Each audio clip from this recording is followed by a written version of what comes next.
องแย่งกันนะ น้องหมิว น้องมิวอีนางมานั่งพี่น้องมิว มานั่งเห็นไหม มานั่งข้างหน้าเอื้อยก็ได้มานี่ลุงเจ้าขนมให้กินเหนียวมานั่งลงอีกนะเด้อนั่งตรงโง่บอกให้น้องพดเกิบออก มา ซะ เจิบ ทอดเกิบกินบอกขนมนี่น้องมิวกินบอกกินบอกขนมแม่ไปทางใด เอ็ดฮาม ไปเหตุงานโอ้ ไปก็ไปกิน แม่ไปเหตุงานเป็นได้บ่าวจอยเห็นได้เป็นได้สบายดีสวัสดีพ่อแม่พี่น้อง FC ที่หักแพงเบิร์ดสุขุสุคนเบิร์ดสุมองสุบอนนะพี่น้องเด้อพอๆกับช่อง YouTube บ่าวลาวพาเพลินคือเก่าคือเดิมเพิ่มเติมกับข่าวมาทั้งพี่แหละพี่น้องเอ้ยเนาะบ้านแก้งกับเบาเหนือเมืองไซบุรีแขวงสะวรรณเขตเนาะเข้ามาเป็นสะพานหักสะพานใจหรือว่าสะพานบุญให้ทางผู้ใหญ่ใจดีเพิ่นทางฝั่งไทยพี่น้องเอ้ยเนาะจังหวัดนครราชสีมาหรือว่าโคราชพุ่นแหละเนาะพอดีเพิ่นเห็นคลิปผู้สาวแม่หางลูกสี่เนาะเพิ่นก็เลยเกิดความเมตตาสงสารเอ็นดูครอบครัวเพิ่นเนาะดูครอบครัวเพิ่นเลยก็ลูกๆเนี่ยเพราะว่าเรามีลูกหลายคนนะก็เลยอยากสอนเรียกเขาเมตตาเขาอย่างประมาณนี้เนาะเหมือนที่เราถือโอกาสเนาะได้เข้ามาหาเพิ่นอีกเทื่อหนึ่งหลังจากที่บ่ได้มากก็เป็นเวลาก็หลายเดือนอยู่พี่น้องเลยเนาะหลายเดือนพอสมควรเข้ามากับมันกับแปลกหูแปลกตาเติบหนึ่งพี่น้องเลยเนาะเข้ามาแปลกหูแปลกตาได้แต่เก่าเห็นตู้อยู่ทางนั้นมาบัดนี้มาใหญ่มาอยู่พี่แล้วเนาะโอเคฝากกดไลค์กดแชร์กดติดตามพี่น้องเลยเดี๋ยวจังไปโอ้ไปลมแล้วก็ไปสอบถามพวกน้องๆน้ำกันเนาะหรือว่าร้านนั่นแหละเนาะว่าแม่เขาไปทางไหนแล้วตอนนี้เนาะฝากน้องเลยเนาะไปบ่อลายห่างเขาไปข้างในน้ำกันเลย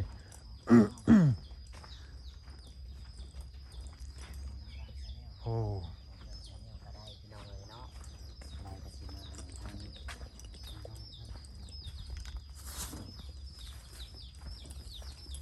ก่อนที่เขาไปหาน้องๆกันขออนุญาตมาถ่ายเบิ่งรอบๆเพื่อนเพิ่นก่อนเนาะแม่เฒ่าเนาะเพราะว่ามันเปลี่ยนแปลงได้เข้ามาตอนน่ะเพราะว่ามีตูบอยู่นี่นะมาบาดนี้ว่าแป้นตื่นอยู่ห้องน้ำเพิ่นก็ห้องน้ำนี่อันเก่าบ่ห้องน้ำก็เก่าพี่น้องเลยถ้ามาเมื่อก่อนก็อยู่ในนี้เนาะมีตู้มีเปอยู่ในนี้นะแต่พอมาเมื่อนี้พี่น้องเลยเพิ่นได้ย้ายออกไปแล้วเนาะเห็นแต่กองขี้เถ้าไผ่อยู่นี่เนาะเพิ่นย้ายไปทางนั้นย้ายไปมุมนั้นว่านี่เนาะ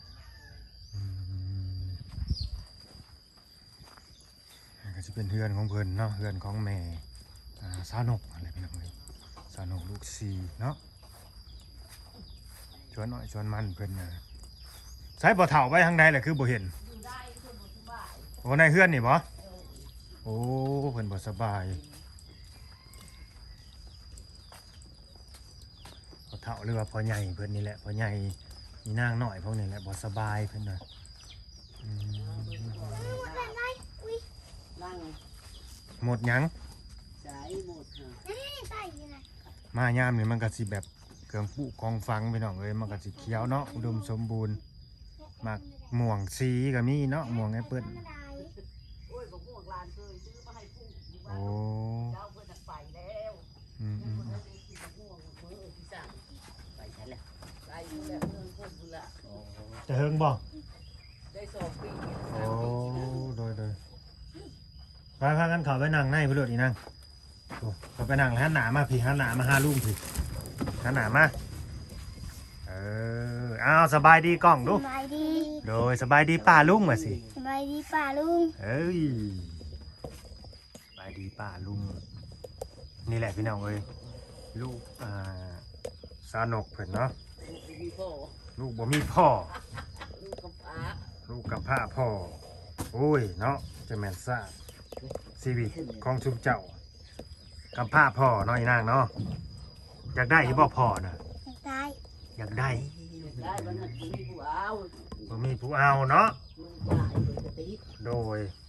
กติว่าเฮาลูกหลายเนาะแม่เฒ่าเนาะ ลูก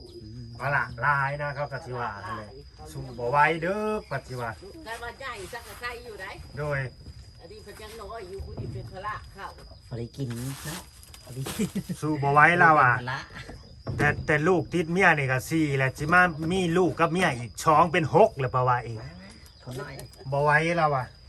อันนี้คือหลายคู่หลายคน แต่ก็มีคนไหวอยู่ได้แม่เฒ่ามีคนไหวอยู่ได้มีคนไหวอยู่สิเลี้ยงอันแนะนำโตแน่ซื้อจังไดผู้ใดเป็นเอื้อยหมู่ซื้อ บอกเพิ่นน่ะแบบ ซื้อในใดอีนางน่ะ สโม โม นางโม หรือว่าน้องโม น้องเม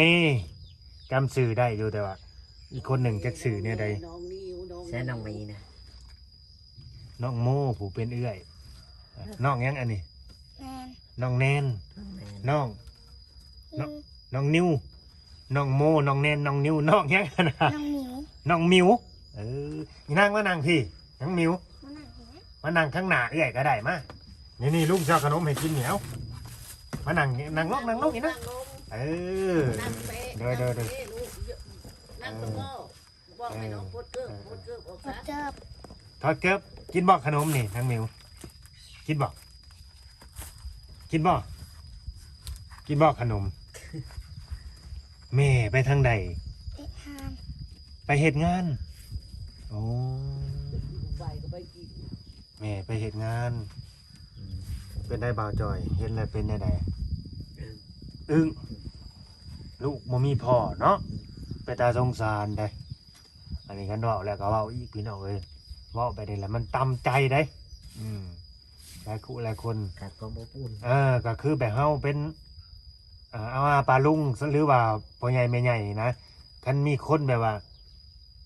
มาเว้าแต่ลูกแต่หลานว่าลูกบ่มีพ่อไปเนาะคือมันตามใจเลยได้กันเว้าไปนี่ เนาะเท่าเนาะ แบบทางที่ฮู้อยู่หั่นนะหากยังมาเว้าแบบมันกระแทกเด็กดันใส่แบบเข้ามาหยอกมาแซวหั่นนะมันก็เกิดความแบบว่าตำอึดตำใจแล้วก็น้อยอกน้อยใจหั่นนะประมาณนี้ กินบ่ขนมอีนางจะได้จะกินเนาะ โดย นางโมพักกันสวยหน้าแล้วบ่นี่แต่เช้ามานี่ ใจ โอ้ยประกาศอาบน้ำ โอ้กินข้าวกับหยัง อิงกับปิงปลา อืม อีกว่าทู โดย ไข่ อันนี้เพิ่นก็สิอยู่ตามอันเขาเรียกว่าตามมีตามเกิดนั่นแหละถ้าว่าอยู่กับแม่ก็อาจจะจะเกี่ยงกว่านี้ อันนี้อยู่กับแม่เฒ่าเนาะมันลายเนาะแม่เฒ่าเนาะจักสิเบิ่งผู้ใด บุจักสักผ้าบุจักสักแพรบุจัก แล้วก็เมื่อยพอแห้งแหละบ่จักเบิ่งพอใหญ่อีกเนาะ ดู พอใหญ่ก็บ่สบายอีกหั้นนะร้านอีกก็3-4เลย น้อยนางมิว แม่โทรมาหาอยู่บ่ เฮ็ดยานเลย บ่มิว กูคัน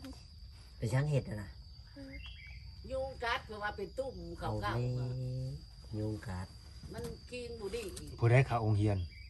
ข้าวเบิดกูคน ไปเบิดเหลือแต่อีนางน้อยเนาะ โดย อ๋อ ไปข้าวอยู่น้ำปลาเนี่ยอยู่ปหนึ่งเอื้อยครับผู้นี้อยู่ปอนุบาลส่งคุณนางแนนกับน้องนิวค่ะ โดย ผู้แหละเปิดเทอมผู้แหละจะเอาเข้าไปน้ำปลาอีกมันมีผู้ไปส่งแน่ป้า ยุ เลย ง ไป กัด ส่งกับลุงนั่นแห ก่ ละ อน อ ยุ ยู่ งกั ค่า ด สะด ลู ว ก ก บ่มีพ่อบ่ได้ติดต่อมาบ่อี โอ้ นาง บ่ได้ติดต่อมาเลยคุณมือนี่จะค่ายกันพวก พ่อก็พ่อคนไทยใด พวกบูธพวกอาหาร นี่อัน3คนนี่ลูกครึ่งไทยลาวเบิดได้นี่อันยกเว้นอีนางนี่ คนเดียว คนเดียวได้ลูกเราชีวิตเขาก็น่าสงสารอาภัพพี่น้องเอ้ย แม่น อันนี้แหละหลายคู่หลายคนก็แบบว่าสงสารอย่างให้พวกน้องๆนี่ได้ทำได้เฮียน อืม หนังเสียหนังสือส่งเสริมส่งเสียเนาะ แม่น เพราะว่านั่นแหละ อ่านได้เขียนออก แม่หาผู้เดียวกับบุกุ้มจักพละลายย่าง หากแม่นะก็ไปมาๆบ่ โดยส่งมาโตบัตเอามายามลูก โอ้แบบพาสปอร์ตท่องเที่ยวพี่น้องเอ้ยก็เลยแบบไปอยู่ได้บ่ดนไปมาโทรมาหาคุณมือบ่หรือซุมเจ้าโทรหาแม่บ่ ก็มาอยู่ โทรมาหาแม่โทรมาถามถ่ายถามข่าวลูกอะไรเนาะ โ ได้ยังกินข้าวมื้อนี้นะกินข้าวกับหยัง ปีปลา กินปลา จริงปะ อ๋อไปหาปลา สีเอา เออ ซื้อเอา ปลาอีหยังปลาธรรมชาติบ่หรือปลาน้ำคลอง ปลาทู ปลาทูโอ้มันได้กินปลาแซ่บอีปลาทูว่าซั่น ปลาทะเล ปลาทะเลพุ่นน่ะ แซ่บบ่ แซ่บ แซ่บ อันนี้เอาให้นางนิ้วก่อนทงหนึ่งอ่ะเฮ็ดได้เอาถูเอาดูฮะ นกเอา นกเอาดูนกเป็นอยู่บ่ นก เออให้นางพี่กันน้องเมย์เออคนนี้อย่าคือแม่ครับนะ อันนี้นะ แม่นอย่าคือสาวนกคนนี้หน้าตานี่ถือไปก่อนเด้อพี่ของเอื่อยเจ้าอย่างนี้พี่จะนายจังเอา ไว้เอาที่หลัง ขั้นบ่เป็นตุ่มนะขั้นบ่ กัน เป็นแต่เจ้าผู้เดียวนะ เลย น้องแนน แปลว่ามันแพร่แบบแพร่แบบแนวยุงกันอย่าง แพ้อีหยังสักอย่างบ่จักอันนี้นะเพิ่นน้องกับเอื้อยก็บ่ได้คันบ่ได้เป็นตุ่มแบบเป็นแต่ผู้เดียว มันที่หวานแต่มันจะจุก อ๋อ วันยุงกันหน้ากันตาแดง อันนี้ก็ยุ่งกัดบ่ เลย อืมยุ่งกันอากาศตา เห็นได้ยุงอย่างกันนะนอนในมุ้งบ่หรือบ่น กระ อน สร้างให้น้องกินโลด ลิ้นอยู่น้ำแม่เลยแบบมันจับ เด็กน้อยเนาะมันบ่มีผู้ใหญ่อย่างเงี้ยนั่นเองอยู่น้ำกันยุงกัด คือกลางเว้นนั่นนี่ก็ มีลิงทุกวัน บ่ได้ไปทางใดเลยเนาะเขาอยู่นี่ก็ อยู่นี่แหละ เออ แล้วเขาไปลิ้นไม่ได้ มีคนอย่างมาเยอะย้อยสื่อว่าทองพัน ก็อยู่นี่ก็ครบทีมเลยเนาะครบหมู่เลยว่าซั่นซะอืม ดินน้ำกันเลยเรา อืมกระสร้างแล้วปล่อยแล้วเราจะไปใส่ ไปตามที่เท่านั้นแหละ อ๋อเฮือนหลังนี่ล่ะว่า เงินนั่นอาย อ๋อ นั่นคือผู้ได้เมื่อคำเท่าคำทิวผู้ได้ย่างเมื่อคำน้อยบ้านโพบ้านแม่คือผู้บ้านคำน้อยฮะ อื นั่นคือ ม ผู้ย่างเมื่อ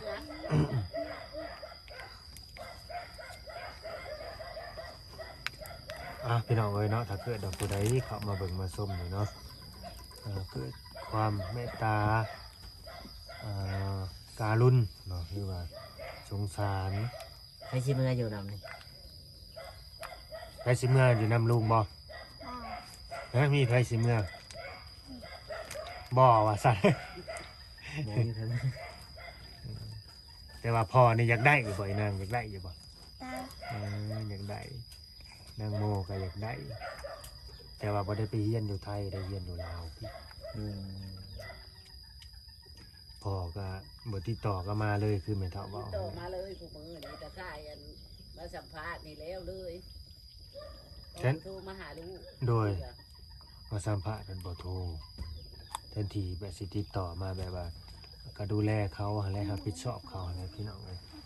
เพราะว่าบ่ เงียบเลย เงียบไปเลยอืม ที่หาโทรมาอยู่ตะข่ายมาสัมภาษณ์ว่าแม่เลยคงไปกู้มาหรือ คือว่าเป็นน้ำเฮามาสัมภาษณ์นี่บ่ก็เลยบ่ติดต่อมา เกี่ยวดอก เนี่ย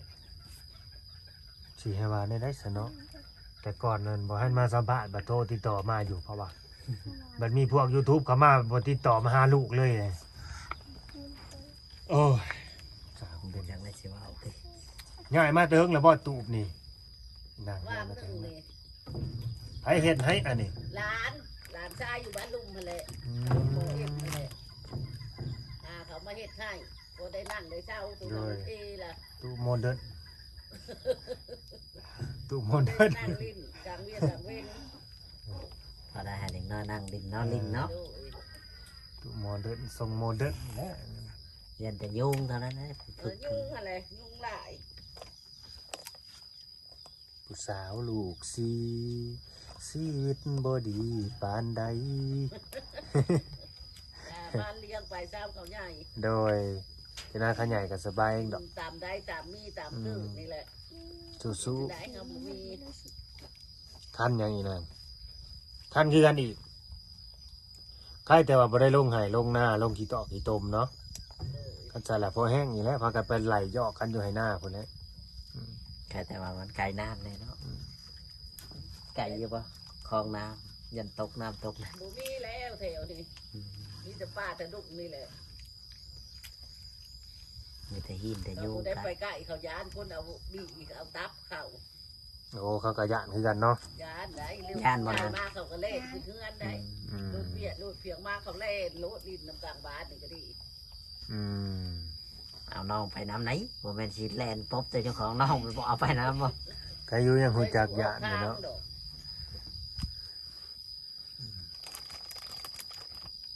อาผัก